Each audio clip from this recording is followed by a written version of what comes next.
हरे राम राम राम हरे हरे, हरे कृष्ण कृष्ण कृष्ण हरे हरे, हरे राम राम राम हरे हरे, हरे कृष्ण कृष्ण कृष्ण हरे हरे, हरे राम राम राम हरे हरे, हरे कृष्ण कृष्ण कृष्ण हरे हरे. अरे चालू झालं की नाही, कशावरून कळलं मनोज?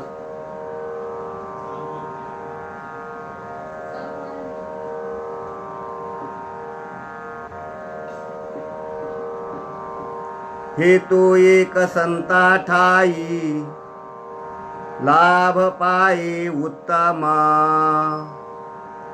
म्हणाविता त्यांचे दास पुढे आस उरेना. कृपादान केले संती कल्पांतीही सरेना, म्हणाविता त्यांचे दास पुढे आस उरेना. सद्गुरू काय नाव आहे? सद्गुरू सद्गुरू बाळकृष्ण महाराज संस्थान. तुका म्हणे संत सेवा हेची देवा उत्तम, म्हणाविता त्यांचे दास पुढे आस उरेना.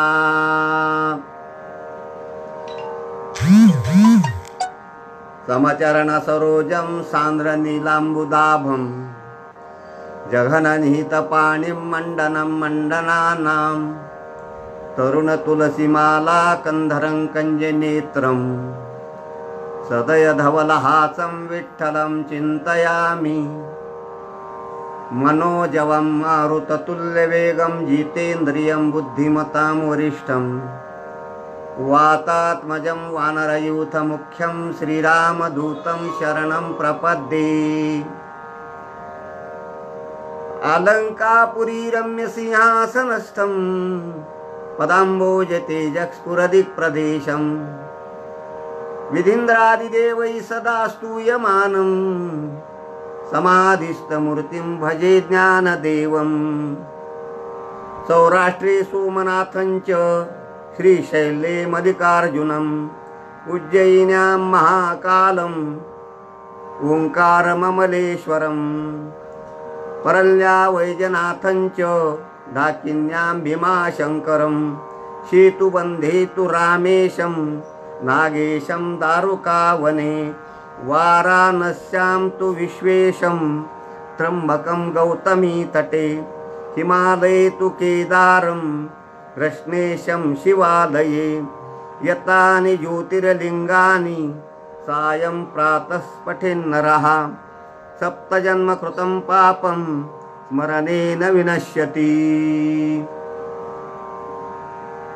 हेतु एक संता ठाई लाभ पायी उत्तम, म्हणविता त्यांचे दास पुढे आस उरेना.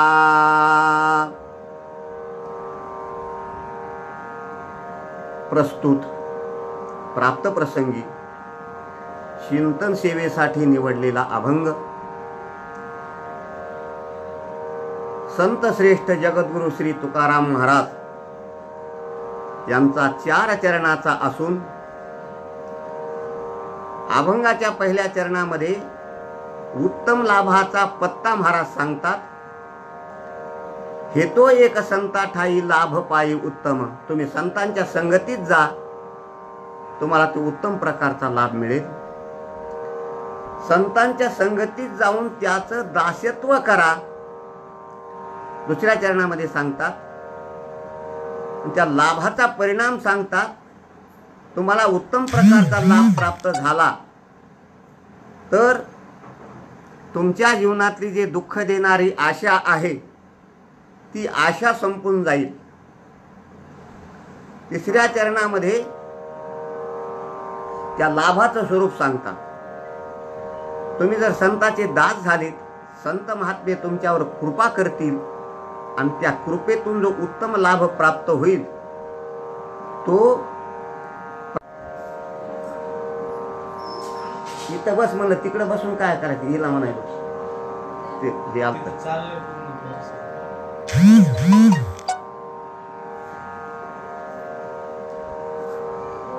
अशा प्रकारचा अभंगाचा सरळ सरळ अर्थ आहे. चिंतन सेवेला सुरुवात करण्यापूर्वी अल्पसहा परिहार.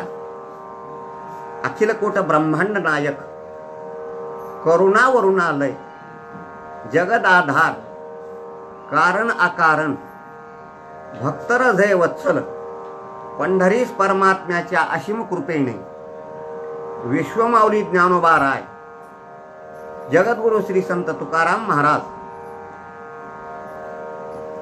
श्री वैकुंठवासी श्री गुरु मोतीराम महाराज यांच्या आशीर्वादाने श्री सद्गुरु संत बाळनाथ महाराज, बाळकृष्ण महाराज संस्थान पादम यांच्या वतीने ज्या संस्थानाचा नावलौकिक महाराष्ट्र, आंध्र प्रदेश, कर्नाटक 200-250 वर्षाचा ज्या संस्थानला इतिहास आहे, गुरु परंपरा आहे, सर्व महाराष्ट्र, आंध्र, कर्नाटक मध्ये या संस्थानाचे असणारे अनेक प्रकारचे शिष्य शाखा आहे. त्या संस्थानाचे अधिपती वेदशास्त्र संपन्न गुरुवर्य भागवताचार्य कीर्तन केसरी हरिभक्तीपरायण नारायण महाराज शास्त्री पालमकर यांच्या आज्ञेवरून आणि त्यांचे चिरंजीव हरिभक्तीपरायण दास महाराज पालमकर यांच्या निमंत्रणावरून या श्री सद्गुरु बाळनाथ महाराज या पेजवर प्रवचन करण्याची मला संधी प्राप्त झालेली आहे. सोमवार असल्यामुळे भगवान शिवाचं काही प्रस्तावनेमध्ये आपण वर्णन करू. वारकरी संप्रदायामध्ये फक्त 2च व्रत सांगितली, एकादशी आणि सोमवार. एकादशी व्रत सोमवार न करीती, कोण त्याची गती होईल नेणो. एकादशी व्रत आणि सोमवार व्रत हे 2 व्रत सांगितले. आणि वारकरी संप्रदाय हा शिव आणि विठ्ठल याच्यामध्ये भेद मानत नाही. वास्तविक पाहता भेदच नाही. शिव या शब्दाचे तात्विक 4 प्रकारचे अर्थ सांगितलेले आहेत. शिव म्हणजे कल्याण, शिव म्हणजे स्पर्श करणे, शिव म्हणजे जोडणे आणि शिव म्हणजे मर्यादा. शिव म्हणजे कल्याण. जो शिवाचं नाव घेतो त्याचं निश्चित कल्याणच होतं. शिव हा शब्द कल्याणदायक, बोलती भाविक साधू जन. जो शिवाचं नाव घेतो त्याचं कल्याण होतं. शिव म्हणजे स्पर्श करणे. जीवाला शिवाचा स्पर्श झाल्याशिवाय आत्मा जीव होऊ शकत नाही, म्हणजे दोषमुक्त होऊ शकत नाही. म्हणून जीवाला शिवाचा स्पर्श झाला पाहिजे. शिव म्हणजे जोडणे. आपण संसारातल्या नाशिवंत वस्तूचा संबंध जोडण्यापेक्षा आपण शिवाशी संबंध जोडावा.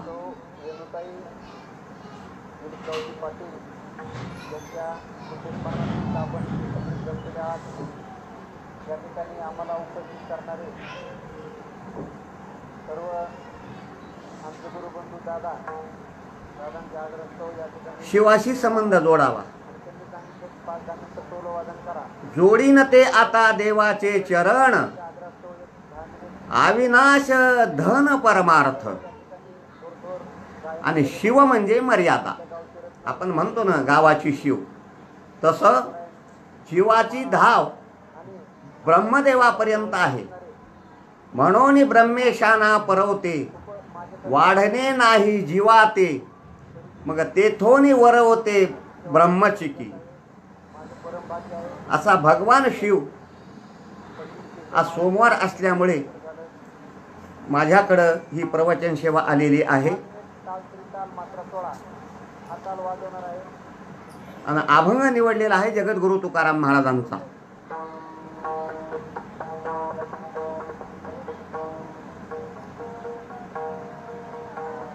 प्रत्येक मनुष्य लाभेच्छू आहे.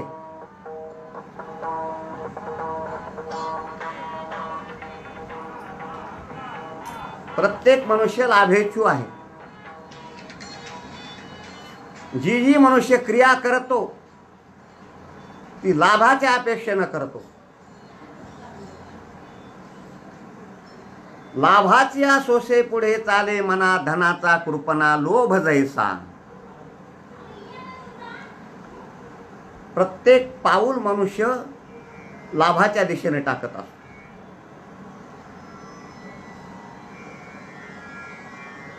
शेतकरी शेती करतो लाभासाठी, व्यापारी व्यापार करतो लाभासाठी,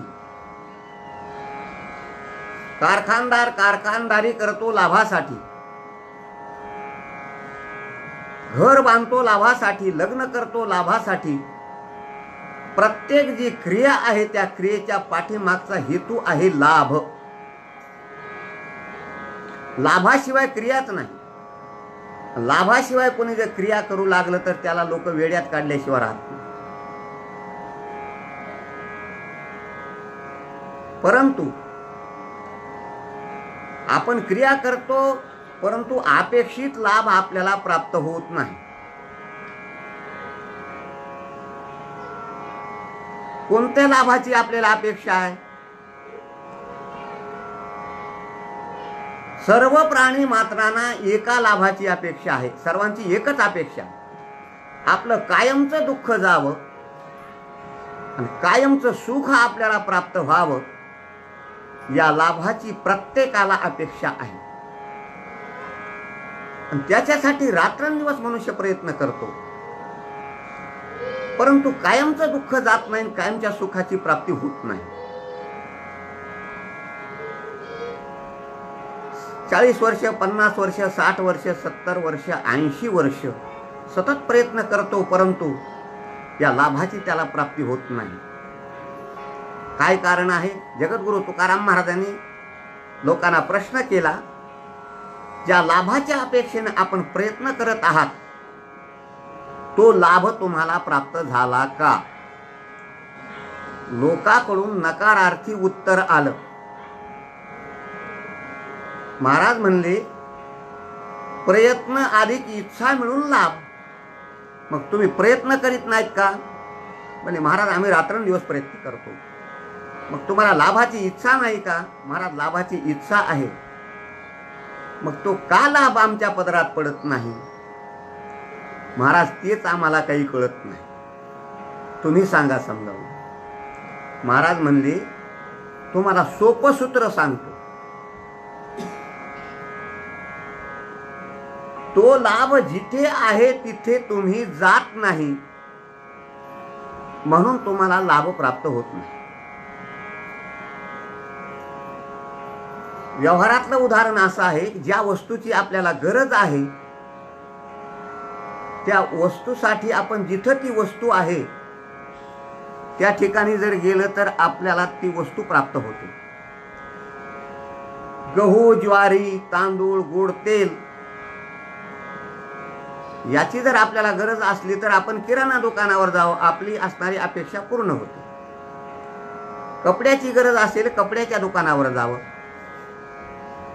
सोन्याची गरज असेल सोन्याच्या दुकानावर जावं, ती वस्तू आपल्याला प्राप्त होते. परंतु एका मनुष्याचा 12वी मध्ये असलेला मुलगा पास झाला, 99% मार्क पडले. लोकांनी बापाकडे गेले आणि सांगितलं काढ पेढे, काढ पेढे, काढ पेढे.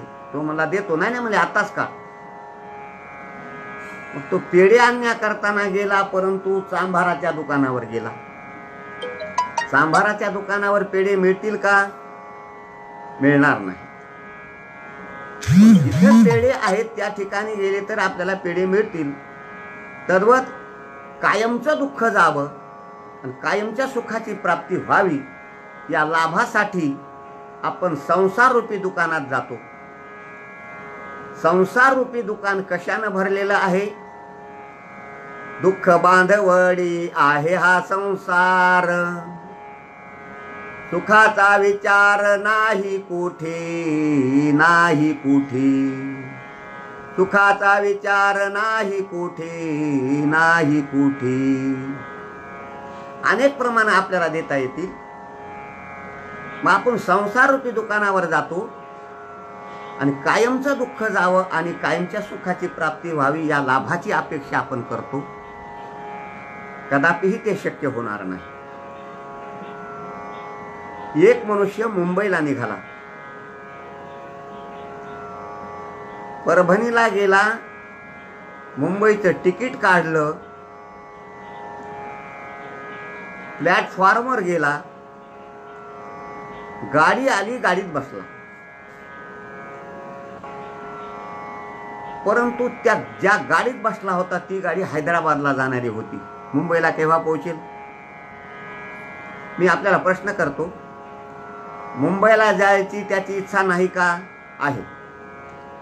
बरं, त्यानं मुंबईचं तिकीट काढलं नाही का? काढलं. बरं, तो रेल्वेत बसला नाही का? बसला. मग एवढं होऊन तो मुंबईला का पोहोचत नाही? त्याला बाकीचे गाव लागतील, पण अपेक्षित जे मुंबई गाव आहे ते प्राप्त होणार नाही. सर्वत आपण तो लाभ संसाराच्या माध्यमातून पाहतो. संसारात तो आपल्याला लाभ मिळेल का? संसारात सुख आहे. संसारामध्ये सुख जर नसतं तर कोणी संसारच केला नसता.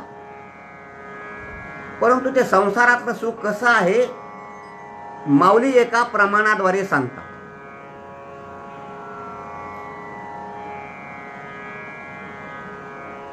विषयाचे समसुख बेगडाची बाहुली, आभराची सावली जाईल लया. विषयाचं सुख कसं आहे? बेगडाच्या बाहुलीसारखं. बेगडाची बाहुली घरी आणेपर्यंत टिकत नाही, तसं विषयाचं जे सुख आहे ते क्षणिक सुख आहे. आभाळाची सावली क्षणामध्ये निघून जाते, तसं विषयाचं सुख एक क्षणभंगूर आहे. आणि त्याचा परिणाम असा आहे, विषयजनी जे जे सुख ते साध्यंतची जाण दुःख, त्याचा परिणाम दुःखामध्ये होत असतो. आणि प्रत्येकाला कायमचं दुःख जावं आणि कायमच्या सुखाची प्राप्ती व्हावी या लाभाची अपेक्षा आहे. विषयामध्ये सुख आहे, परंतु ते क्षणाक्षणाला ते कमी होत राहते. मी तुम्हाला एक दोन उदाहरण देऊन पटवून देतो. एक जणाला बुंदीचे लाडू आवडत होते आणि योगायोगानं आदल्या दिवशी जाहीर झालं सप्त्याच्या पंक्तीमध्ये उद्या बुंदीचे लाडू होणार. ऐकून आनंद झाला. दुसऱ्या दिवशी पंगत बसली, म्हणला काल बुंदीचे लाडू होणार होते हे म्हटलं, परंतु आहेत का नाही.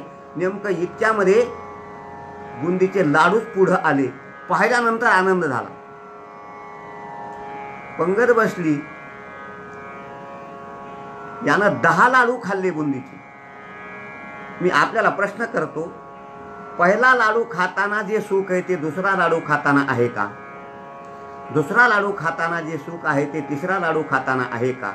कमी कमी कमी होत गेलं आणि शेवटी वाढणाऱ्यांना आग्रह केला, म्हणला आणखीन 2 तुला लाडू खावेच लागतील.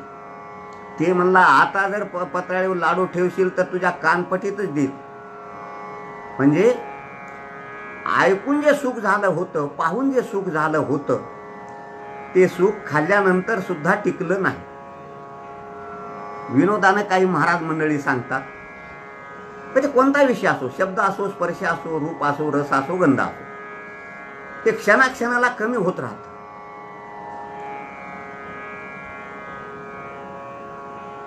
ज्यावेळी पूर्वीच्या काळामध्ये लग्नाला मुलगा मुलगी पाहायला जात नव्हता आणि मुलगी मुलाला पाहत नव्हती. बापानं जे मुलगी पसंत केली त्या मुलीबरोबर लग्न करायचं, जन्मभर तिच्या बरोबर संसार करायचा. हे जास्तीत जास्त 50-60 वर्षापूर्वीचा काळ आहे. आताचा काय काळ आहे हे काय मी सांगू शकत नाही. नवऱ्यानं नवरीला पाहिलेलं नाही, नवरीनं नवऱ्याला पाहिलं नाही, आणि लग्न लागायच्या वेळेला चौरंगावर नवरदेव उभा टाकलेला, पाटावर नवरी उभा टाकलेली, ब्राह्मण बुवानं आंतरपट असा धरलेला, दृष्टादृष्ट वधूवरा न करणे. दोघांना एकमेकाकडे पाहायचं नाही. आणि दोघाला एवढी उत्सुकता की आंतरपाठ केव्हा केव्हा बाजूला होईल आणि मी नवरीचं तोंड पाहिल, आणि नवरीला वाटायचं हे आंतरपाठ केव्हा केव्हा बाजूला होईल आणि मी नवरदेवाचं तोंड पाहिल. आणि ते आंतरपाठ मध्ये प्रतिबंध आहे. इतकी उत्सुकता, इतकी उत्सुकता. पण म्हणता म्हणता 11 मंगळाष्टक झाले. आंतरपाठ काही बाजूला लवकर होईल. 11 मंगळाष्टक झाले. आंतरपाठ बाजूला सरला. एकमेकाच्या गळ्यामध्ये माळी घातल्या. मी आता प्रश्न करतो, पहिल्यांदा एकमेकाचं जे तोंड पाहिल्यानंतर जे सुख पाहिल्यानंतर जे सुख आहे ते एका वर्षानं आहे का? असं कमी कमी कमी कमी होत जातं. इतकं फाटत 80 वर्षाचं म्हातारं, 70 वर्षाची, 75 वर्षाची म्हातारी, दोघं 2 वट्यावर बसतात. 10-5 म्हाताऱ्या इकडं, 10-5 म्हातारे तिकडं, आणि एकमेकाला बोलत राहतात. म्हातारं म्हणतं, आता म्हातारीचं मला थोत्तर पाहू वाटना. अरे बाबा, आंतरपाठ तुला सहन झाला नाही की? तक्षाने ठरवलं की मी अपमानाचा बदला घेतल्याशिवाय राहणार नाही. म्हणून दक्षानं यज्ञाचं आयोजन केलं आणि सर्व यज्ञाच्या पत्रिका, निमंत्रण सर्व देवांना दिल्या, परंतु भगवान शंकराला निमंत्रण नाही. सगळे देव आपापल्या असणारे विमानं घेऊन दक्ष प्रजापतीच्या घरी जाऊ लागले. दक्षाची कन्या असणारे सती, तिला कळालं की आपल्या बापाच्या घरी यज्ञाचं आयोजन आहे, सगळे देव चाललेले आहेत. सतीनं भगवान शंकरांना सांगितलं, माझ्या बापाच्या घरी यज्ञ आहे आणि यज्ञाला आपण चलावं मिळू. भगवान शंकरांनी सांगितलं की आपल्याला निमंत्रण नाही, निमंत्रण नसल्यामुळे आपल्याला जाता येणार नाही. परंतु त्या सतीची उत्सुकता, आई वडिलावर असणारं प्रेम, माहेरचं आकर्षण, बरीच विनंती केली. भगवान शंकराने खूप प्रतिबंध केला, परंतु सती शेवटी रडायला लागली. भगवान शंकराने शास्त्र सांगितलं, यपा म्हणले, बापाच्या घरी विना निमंत्रित मुलीला जायला काही हरकत नाही, परंतु मी जावाई आहे, निमंत्रणाशिवाय मला येता येत नाही. मी नंदी देतो, माझे सगळे सैनिक देतो बरोबर, तू जा. सती निघाली महाराज. परंतु अपमानाचा मोबदला दक्षाने घ्यायचं ठरल्यानंतर दक्षाने काय केलं होतं? भगवान शंकर आणि सती जर यज्ञात आले आणि त्यांचा कोणी सत्कार जर केला तर त्याचं मुंडकं उडण्यात येईल असं त्यानं फरमान काढलेलं होतं. सती आल्यानंतर कोणीही त्या सतीकडे पाहिलं नाही. तिच्या बहिणी ज्या होत्या पाहिलं, एककडे तोंड केलं. बापाने तिच्याकडे पाहिलं नाही. माईची अपेक्षा होती तिला, परंतु आईनं सुद्धा पाहिलं नाही. सतीला अपमान वाटला आणि अशी सती पुढं पुढं यज्ञात जात असताना तिनं पाहिलं की यज्ञामध्ये भगवान शंकराचं स्थान पाहिजे. भगवान शंकराचं स्थान असल्याशिवाय यज्ञ पूर्ण होऊ शकत नाही. आपल्या पतीचं स्थान नाही आणि आपल्याला कोणी विचारलं नाही. सतीला क्रोध आला आणि क्रोधाच्या भरामध्ये त्या अग्निकुंडामध्ये सती जळून भस्म झाली. म्हणून प्रपंचाच्या कार्यामध्ये विना निमंत्रित जाऊ नये आणि संताकडे मात्र विना निमंत्रित जावं, आपला लाभ आहे. तुका म्हणे जवळी न पाचारिता जावे, संत चरण भावे रिघावया रिघावया. संतांच्या असणाऱ्या संगतीमध्ये जा, त्यांचं दास्यत्व करा. म्हणविता त्यांचे दास, त्यांचं दास्यत्व जर केलं तुम्ही तर उत्तम प्रकारचा लाभ प्राप्त होईल. शबरीनं मातंग ऋषीचं दास्यत्व केलं. खूप मोठा इतिहास आलेला आहे. भिल्लाची मुलगी आली असलेली शबरी, वय लहान, बापानं लग्न ठरवलं. लग्नाच्या आदल्या दिवशी सहज बाहेर आल्यानंतर तिनं पाहिलं की पशुची दावण बांधलेली. तिनं बापाला विचारलं, बाबा त्या पशुची दावण कशाला बांधली? बापानं सांगितलं, उद्याच्या वाला तुझ्या लग्नाचं जे वऱ्हाड येणार आहे त्यांना याची मेजवानी द्यायची. बालमनावर परिणाम झाला. रात्री शबरीनं 12 वाजता घराच्या बाहेर असणारे निघाली आणि वनात पळून गेली आणि एका मोठ्या पशुचा सांगडा होता, त्या सांगड्यात लपून बसली. खूप शोध घेतला परंतु शबरी सापडली नाही. बाहेर निघाली. दिवसभर तिनं झाडाच्या असणाऱ्या फळं खायचे आणि लपून बसायचं झाडाच्या झाडावर. असं करता करता करता एक आश्रम दिसला, परंतु आश्रमात आपण कसं जावं म्हणून तिनं दृश्य असं पाहिलं की सकाळी 4 वाजता शिष्यासह ऋषी गंगेच्या स्नानाला चाललेले. शुद्ध प्रकारचा तिचा भाव होता. तिनं दुसऱ्या दिवशी सकाळी ऋषी शिष्यासह स्नानाला जायच्या अगोदर आश्रमापासून गंगेपर्यंत सगळा रस्ता झाडून काढायचा. अशी बरेच दिवस तिनं ही सेवा केली. एके दिवशी रस्ता झाडता झाडता ऋषीच्या असणारं ऋषीची तिची भेट झाली. कोण बाळा तू? मी असणारी भिल्लाची मुलगी आहे आणि मीच रस्ता झाडून काढते बऱ्याच दिवसापासून. मातंग ऋषीने तिला आश्रमात नेलं. आश्रमातली असणारी ती सेवा करू लागली, झाडलोट करू लागली, सडा सारवण करू लागली आणि असा बराच काळ गेला दास्यत्वामध्ये. मातंग ऋषीचा अंतकाळ जवळ आला आणि अंतकाळ जवळ आल्यानंतर मातंग ऋषीनं शबरीला बोलावलं. शबरी, मी आता काही वेळामध्ये जाणार आहे. शबरी रडायला लागली. महाराज, आपण चाललेत पण आता माझं कसं होईल? मातंग ऋषीनं सांगितलं, शबरी, एक ना एक दिवस प्रभू रामचंद्र या आश्रमाला येऊन तुला भेट देतील. मातंग ऋषी असणारे त्यांचा अंतकाळ झाला. मातंग ऋषीच्या वचनावर विश्वास ठेवून अनेक दिवस तिनं वाट पाहिली. 80 वर्षाची म्हातारी झाली वाट पाहून पाहून पाहून. आज येतील, उद्या येतील, परवा येतील. आणि एके दिवशी प्रभू रामचंद्र विना निमंत्रित आश्रमाला आले आणि शबरीचा उद्धार केला. दास्यत्व केल्यामुळे लाभ पायी उत्तम, संतांच्या संगतीमध्ये उत्तम प्रकारचा लाभ प्राप्त झाला.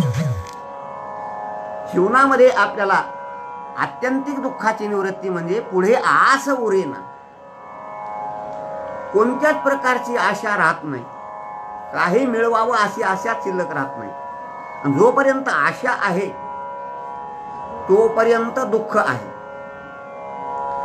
तुम्हाला संसारातलं काही जरी प्राप्त झाले तरी आशा संपत नाही. एका माणसाजवळ एकही रुपया नव्हता, त्याला 100 रुपयाची आशा. 100 ज्याच्याकडे आहेत त्याला 1000ची आशा.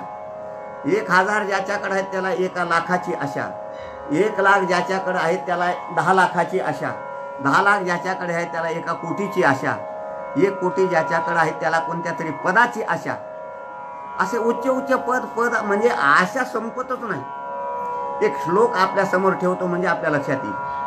निस्सोवष्टी शतम शतिदशशतम लक्षेशाम सहस्रादीपो लक्षेशाम क्षितिपालताम क्षितिपती चक्रे शताम वांछति चक्रेशाम सुरराजताम सुरपती ब्रह्मास्पदम वांछति ब्रह्मा शिवोपदम शिवो हरिपदम आशावधिको गताहा.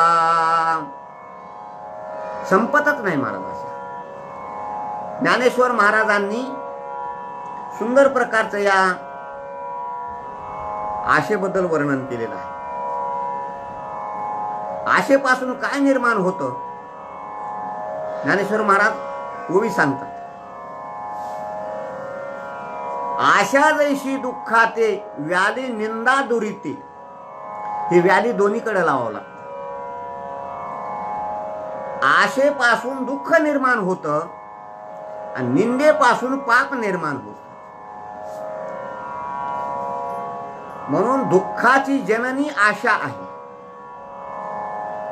आशायाम परमम दुःखम निराशाय परमम सुखम. आशा ही दुःखाला कारण आहे आणि ज्याची आशा संपली त्याला सुखाची प्राप्ती होत असते. आणि उत्तम प्रकारचा लाभ ज्यांना प्राप्त झाला त्यांना भक्त म्हणतात. आणि भक्त कसे असतात? भक्त ऐसे जाना जे देही उदास गेली आशा पास निवारोनी. गेली आशा पास निवारोनी. 7 प्रकारचे पास सांगितले. 7 प्रकारच्या पासापैकी शेवटचा पास आहे आशा पास. आशा पास ज्याचा गेला, आशेतून जो मुक्त झाला, त्याचे 6 पास अगोदर आपोआपच जातात.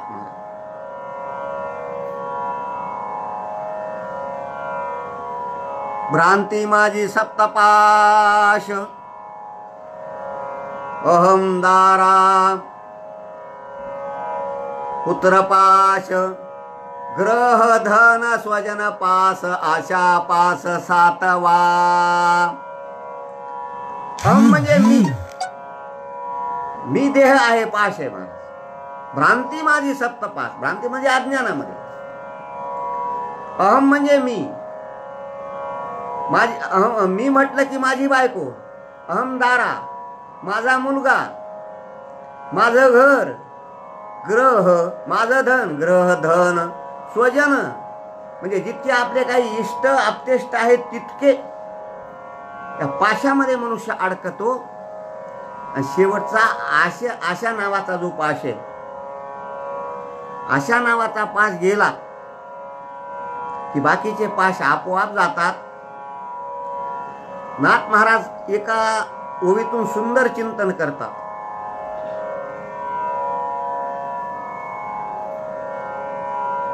आशेपासी नाही सुख, आशेपासी परम दुःख, आशा सर्वासी बाधक, मुख्य दोष आशा. आशा ज्याच्याकडे आहे त्याला सुख नाही. आशेनं मोठ्या प्रकारचं दुःख निर्माण होतं. आणि बाधक काय जर असेल तर ती आशा आहे. आणि मुख्य जर दोष कोणता असेल तर ती आशा आहे. भगवान गीतेमध्ये बोलतात, आशा पास शतेर्बद्धा काम क्रोध परायणाः इहन्ते काम भोगार्थ मन्यायेनार्थ संचयान. अशामुळे 7 प्रकारचे पाशाच्या बंधनामध्ये तो मनुष्य अडकतो.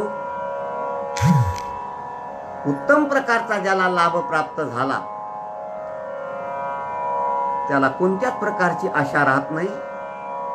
हे असणारा लाभाचा परिणाम सांगितला. पुढे आस उरेना.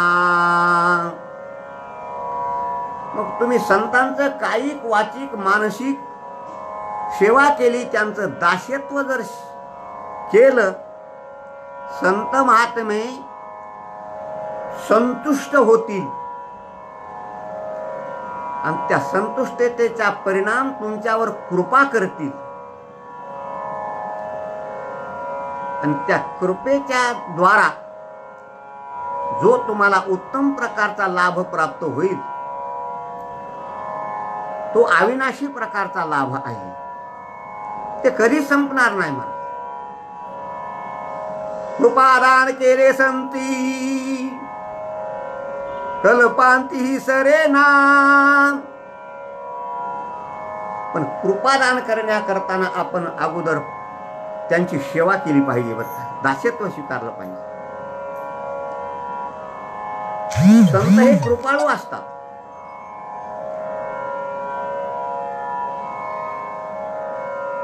कृपाळू सज्जन तुम्ही संत जन. कृपाळू सज्जन तुम्ही संत जन. एवढे कृपादान तुमचे मज. संत हे कृपाळू असतात महाराज. तुम्ही संत माय बाप कृपावंत. कृपाळुता हे संतांचं असणारं मुख्य लक्षण आहे. 28 प्रकारचे लक्षण सांगितले भागवतामध्ये. त्यापैकी पहिलं लक्षण सांगितलं कृपाळूपणा. संत कृपा करतात. आता 2 पाठ आहेत. तुम्ही कृपा केली संती आणि भय निरसली खंती. हा वैकुंठवासी गुरुवर्य मोतीराम महाराजांचा पाठ आहे. आणि तुम्ही सांभाळिले संती आणि भय निरसली खंती. पण संत कृपा करतात. त्या कृपेचे प्रकार आहेत. काही मस्तकावर हात ठेवून कृपा करतात, काही दृष्टीनं कृपा करतात. कृपा कटाक्ष निहाळिले आपल्या पदी बैसविले. दृष्टीची कृपा. काही मस्तकावर हात ठेवून कृपा करतात.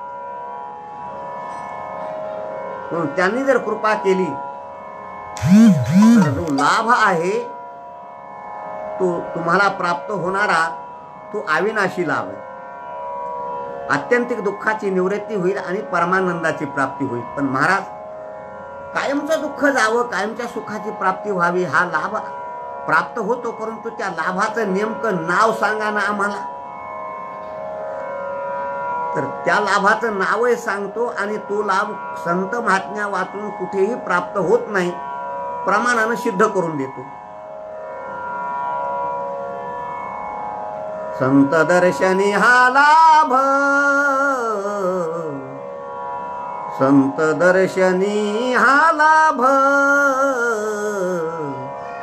पद्मनाभ जोडला. पद्मनाभ जोडला. पद्मनाभ जोडला. संत दर्शनी हा लाभ. संतांच्या संगतीमध्ये लाभ जो प्राप्त होतो तो पद्मनाभ म्हणजे देवाची प्राप्ती होते. आणि देवाच्या प्राप्तीसारखा दुसरा कोणताही उत्तम प्रकारचा लाभ नाही. तुका म्हणे आता लाभ नाही या परता. लाभ नाही या परता. लाभ नाही या परता. देव प्राप्त हो. जन्मालियाचा लाभ पद्मनाभ दर्शने. भगवंताची प्राप्ती मनुष्य जन्माला आल्यानंतर भगवंताची प्राप्ती करून घेणे ही मनुष्य जन्माची इति कर्तव्यता आहे. हाच उत्तम प्रकारचा लाभ आहे. उत्तम प्रकारचा लाभ प्राप्त झाल्यानंतर तो कधीही सरत नाही महाराज. कल्पांतीही सरेना. आता कल्प म्हटल्यामुळं कल्प कशाला म्हणावं, तर कृत त्रेता द्वापार कली 43,20,000 वर्षाची एक चौकडी होत असते. आणि अशा चौकड्या 1000 वेळेस गेल्यानंतर ब्रह्मदेवाचा एक दिवस होत असतो. 30 दिवसाचा महिना, 12 महिन्याचं वर्ष. आणि असे ब्रह्मदेवाचे 100 वर्ष झाल्यानंतर एक महाकल्प होत असतो. असे कल्पच्या कल्प किती जरी गेले तरीही उत्तम प्रकारचा लाभ, देव लाभ जो तुम्हाला प्राप्त झाला त्याचा नाश कधी होत नाही महाराज. म्हणावोनी केला वास नाही नाश त्या ठाया, असा अविनाशी प्रकारचा लाभ तुम्हाला प्राप्त होतो. लाभे लाभ दुनावला जीव झाला दर्शने. उत्तम प्रकारचा लाभ ज्याला प्राप्त झाला त्याचे लक्षण महाराज सांगतात. आम्हाला उत्तम प्रकारचा लाभ प्राप्त झाला आम्ही जर म्हटलं तर लक्षण प्रमाणाभ्याम वस्तुसिद्धी ही आम्ही म्हणू शकतो आम्हाला उत्तम प्रकारचा लाभ प्राप्त झाला. त्याचे लक्षण भगवान सांगतात गीतेमध्ये 6व्या अध्यायामध्ये. यम लब्ध्वाचा परम लाभम मन्यते नाधिकम ततः यस्मिन् स्थितो न दुःखेन गुरुनापि विचाल्यते. उत्तम प्रकारचा ज्याला लाभ प्राप्त झाला त्याचं लक्षण महाराज सांगतात.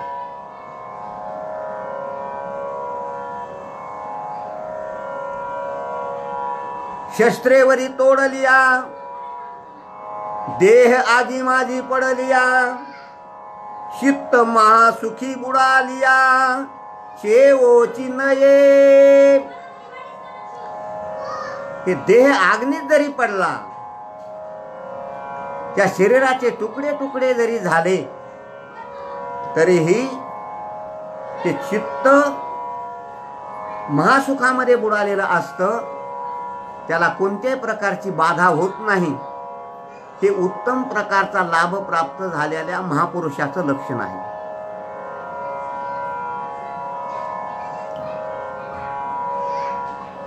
म्हणून संतांच्या संगतीत तुम्ही जा, देव तुम्हाला प्राप्त होईल. अन्यथा संताविन प्राप्ती नाही ऐशे वेद देती ग्वाही.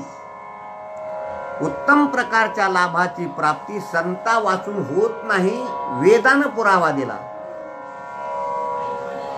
हरी प्राप्तीशी उपाय धरावे संतांचे ते पाय. हरीची प्राप्ती, देव हा सामान्य शब्द आहे. वास्तविक पाहता सत, चित आणि आनंद. चित म्हणजे ज्ञान. या 3 वस्तूला जगतामधला कोणीही नाकारू शकत नाही. नास्तिकातला नास्तिक जरी असेल तरी त्याला आपण विचारलं तुला सत्य पाहिजे का, तर तो म्हणणार मला सत्य पाहिजे. तुला ज्ञान पाहिजे का, तो म्हणणार मला ज्ञान पाहिजे. आणि तुला आनंद पाहिजे का, तो म्हणणार मला आनंद पाहिजे. सच्चिद आनंद संत महात्म्यांनी सामान्य शब्दात सांगितलं तो देव. असा प्रत्येकाची या लाभाची अपेक्षा आहे तो लाभ संतांच्या संगतीत प्राप्त होतो. परंतु एक जणानं प्रश्न केला, महाराज देव प्राप्त होण्याकरताना तुम्ही आम्हाला देवाकडं जायला न सांगता संतांच्या संगतीत जा म्हणता. तर महाराज म्हणले तुका म्हणे देवा हेची देवा उत्तम. तुका म्हणे संत सेवा हेची देवा उत्तम. संत सेवा हीच असणारी उत्तम सेवा आहे आणि संत सेवेनंच माझी प्राप्ती तुम्हाला होईल, अन्यथा होणार नाही. पुष्कळ प्रकारचे दृष्टांत दिले. संत सेवा ही देवाला प्राप्त होते. संताची सेवा केली तर देवाला प्राप्त होते. नुसती देवाची जर सेवा केली, संत सेवा जर नाही केली तर ती देवाला प्राप्त होत नाही. नाथ महाराजांनी अनेक प्रकारचे दृष्टांत देऊन सिद्धांत पटवले. एक दृष्टांत सांगतो आणि सेवेला विराम देतो. ओव्या पुष्कळ सुंदर आलेल्या आहेत.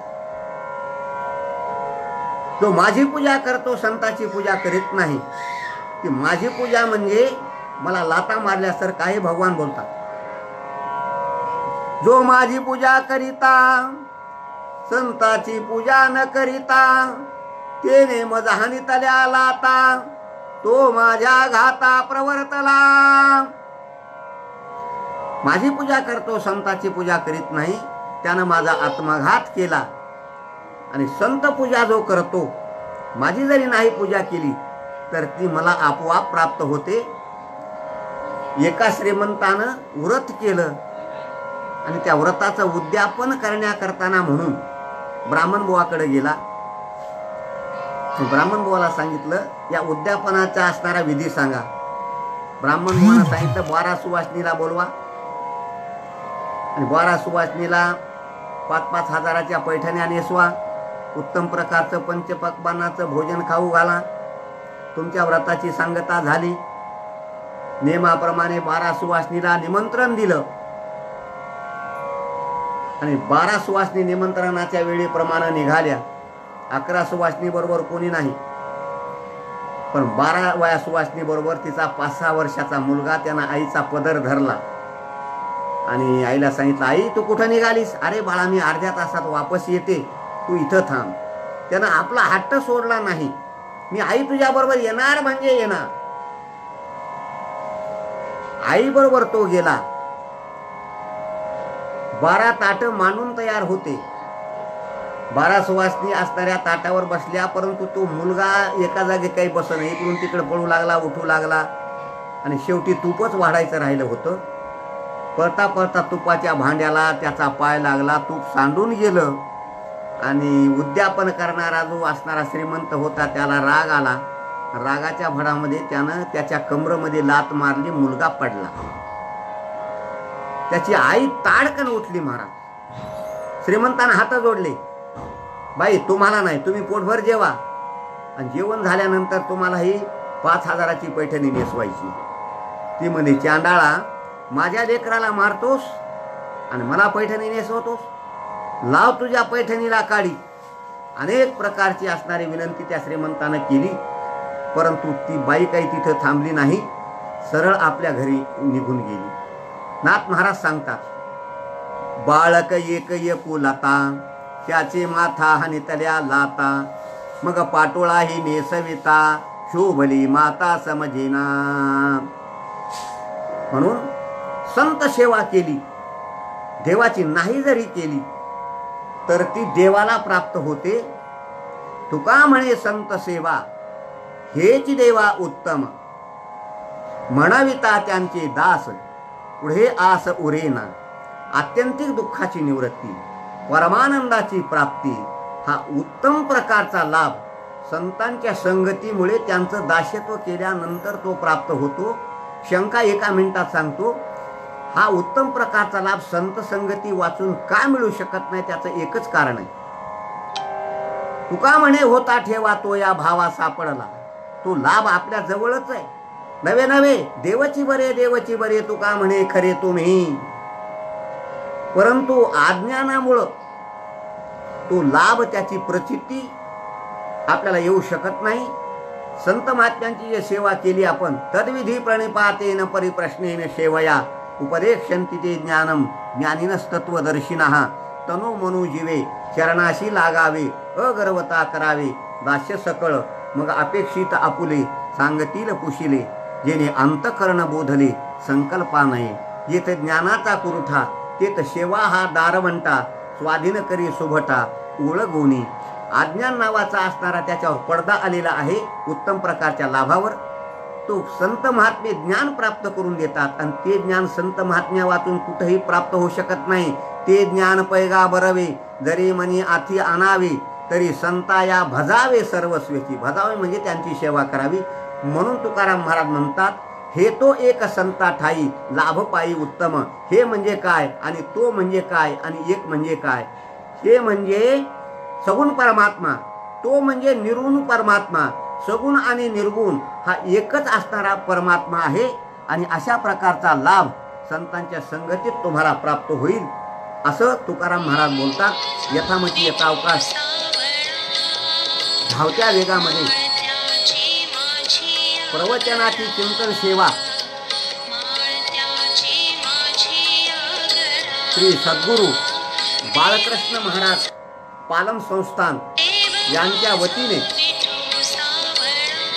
वेदशास्त्र संपन्न नारायण महाराज शास्त्री पालमकर यांच्या आज्ञेवरून आणि आमचे परमस्नेही हरिभक्तीपरायण दास महाराज त्यांचे चिरंजीव नारायण महाराजांचे चिरंजीव दास महाराज यांच्या वतीने माझ्याकडे आलेली सेवा यथामती यथावकाश ही सेवा असणाऱ्या भगवान परमात्म्याच्या चरणी श्री गुरुवर मोतीराम महाराजांच्या चरणी समर्पण करून करविली तैशी केली कटकट वाकुडी का नीट देव जाणे. सर्वांना मनोभावे वंदन करतो आणि याच ठिकाणी माझी सेवा संपवतो. कुंडलिका वरदे हरी विठ्ठल श्री ज्ञानदेव तुकाराम पंढरीनाथ भगवान की जय. माऊली ज्ञानेश्वर महाराज की जय. जगद्गुरु श्री संत तुकाराम महाराज की जय. श्री सद्गुरु मोतीराम महाराज की जय. पार्वती पते शिव हर हर हर महादेव.